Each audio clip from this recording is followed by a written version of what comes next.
এটা সমস্যা করছু, ভাত খাওয়ার টাকা নাই, 1,000 টাকা হলার দিলে ভালো হইলো।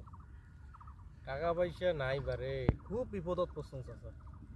আর হোক তুই ভাতিজা হইস যেহেতু, সেহেতু ধর টাকাটা দিতে আমার খুব কষ্ট হয়েছে, তো ধর 1,000 টাকা নে।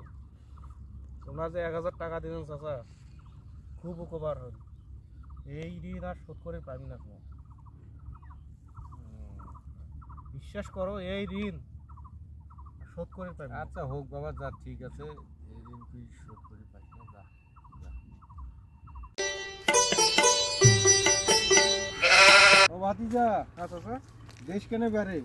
কি চান চাচা? সেদিন যে ভাত খাবার টাকা নাই, টাকা 1,000 নিলু বাবা।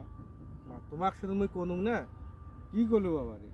কোনুম যে বলে এই ঋণ তোমার শোধ করিবেন না।